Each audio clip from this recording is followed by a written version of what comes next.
Hi hello నమస్తే. అందరూ బాగున్నారా? అందరూ బాగుండాలి, అందులో మనం ఉండాలి. ఇవాళ మాకు తెలంగాణలో బోనాల పండుగ అండి. అంటే ఒక్కొక్క ఏరియా ఒక్కొక్క రోజు చేసుకుంటారు. ఈ ఆషాఢ మాసం అంతా అమ్మవారికి బోనాల పండుగ చేస్తారు.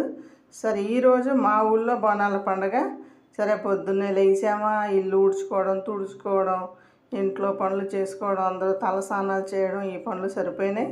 తర్వాత ఏమో ఒకరోజు ముందే చిన్న కుండ కానీ లేదంటే చిన్న చిన్నవి దొరుకుతాయి బిందెలు కానీ అవి తెచ్చుకొని పెట్టుకుంటారు. వాటి వరకే వాడుకొని ఈ పైన పెట్టుకుంటారు.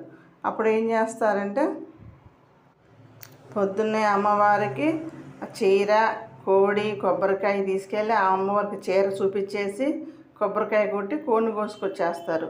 వాళ్ళు కోడిని కోసుకొచ్చి చేసి వచ్చేలోపు ఇక్కడ మనం బోనం అవి రెడీ చేసి పెట్టుకుంటాము. సాయంత్రం అనగా ఇక బోనాలకి పసుపు కుంకుమ అలంకరించుకొని ఆ ఇంట్లో వంటకాలు చేసుకొని ఇంట్లో పూజ చేసుకొని దీపారాధన చేసుకొని సాయంత్రం అనగా 3:30 4 గంటలకి అందరూ ఒకరికొకరు అనుకొని అందరూ బయలుదేరుతారు. బయలుదేరి అందరూ బొడ్రాయి అని ఉంటుంది స్టార్టింగ్లో, ఊరు స్టార్టింగ్లో ప్రతి ఊరికి ఉంటుంది. అందరూ బొడ్రాయి దగ్గరకు వచ్చి బొడ్రాయి దగ్గర జమ అయ్యి ఎంతమంది వచ్చారు ఏంటి, మనోళ్ళు ఎంతమంది వచ్చారు, ఎక్కడెక్కడ ఉన్నారని అందరూ ఒక చోటకు చేరి బొడ్రాయి దగ్గరికి వెళ్ళి కొబ్బరికాయ కొట్టి చుట్టూ తిరిగి దండం పెట్టుకొని పసుపు కుంకుమాలు ఇచ్చి అక్కడ బలిజాయన ఉంటాడు, ఆయన పెడతాడు బొట్టు. ఇక్కడ పంతులు గారు ఉండడండి, ఈయనే చూసుకుంటాడని.